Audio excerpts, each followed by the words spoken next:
Bonsoir Madame Damaro. Vous siégez donc au sein des instances dirigeantes de la Confédération mondiale des activités subaquatiques. En quoi est-ce important pour Monaco? Alors il y a plusieurs aspects qui sont importants. Dans un premier temps, c'est l'aspect historique, puisque l'ACMAS a été fondée à Monaco en 1959, dans la salle du musée océanographique. Et le premier président en était le commandant Cousteau. Donc ce facteur historique est important même pour l'ACMAS, de revenir un petit peu, remettre en avant son histoire. Et ensuite, sur un point de vue des actions aujourd'hui de l'ACMAS, l'ACMAS c'est une grosse organisation, il y a 130 fédérations qui aujourd'hui portent ses actions beaucoup sur la protection environnementale. Et comme on le sait, chez nous, c'est un point important qui est porté par le souverain et le gouvernement. Et au-delà de l'aspect sensibilisation environnementale, quel est le rôle plus largement de cette confédération mondiale? Alors la Confédération mondiale, elle a un rôle très étendu dans différents domaines, puisqu'elle a plusieurs comités, qu'ils soient scientifiques, médicaux, sportifs.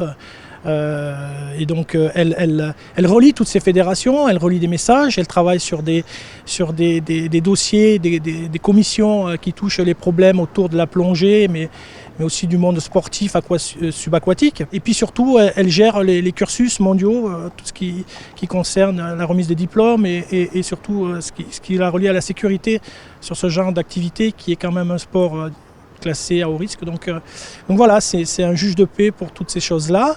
Mais alors justement, lorsque l'on parle des niveaux, il y a les PADI, mais chez vous c'est un petit peu différent. Alors les PADI sont peut-être aujourd'hui un peu plus connus, mais quelle est la différence par rapport au diplôme que vous proposez? Le PADI est arrivé déjà plus tard. C'est une organisation américaine qui est essentiellement axée sur le commercial. C'est une société privée qui est axée sur la plongée loisir, notamment les vacanciers.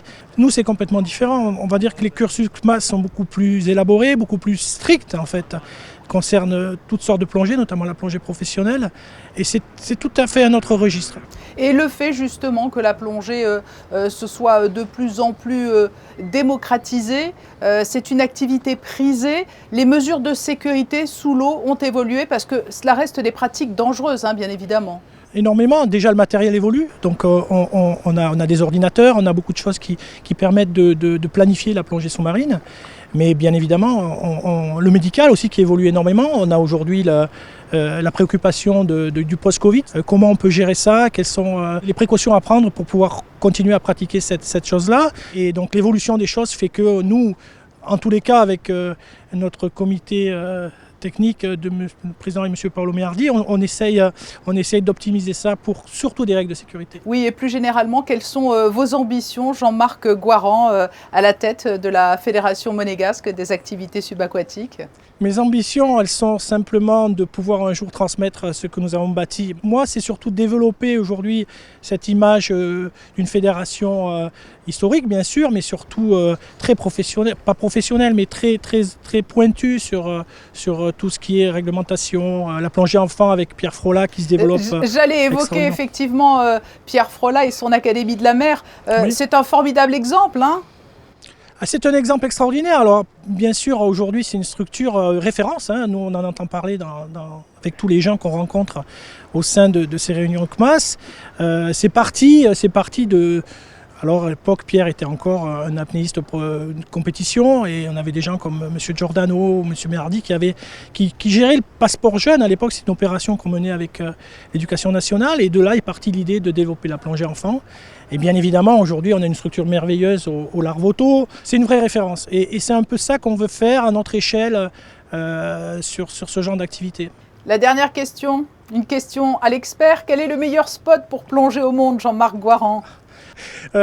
Si vous cherchez du gros, du pélagique, bien sûr, on a des spots très importants comme en Polynésie, aux Maldives, en mer Rouge où on était, c'est aussi extraordinaire, mais il faut aussi apprécier les spots différents comme la Méditerranée où il y a quand même beaucoup de choses à voir aussi, même s'il y a un petit peu moins de couleurs et de luminosité, il y a des choses merveilleuses. Chaque spot a sa spécificité, mais je pense que le but de la plongée, c'est d'aller voir ce qui se passe dessous, d'aller rapporter, on est des rapporteurs, on est les témoins de ce qui se passe sous l'eau. Si on aime la mer et si on aime ce qui se passe dessous, ça doit être une fonction majeure. Voilà les ambassadeurs du monde marin. Jean-Marc Goiran, président de la Fédération monégasque des activités subaquatiques. Merci d'avoir été notre invité. Merci à vous.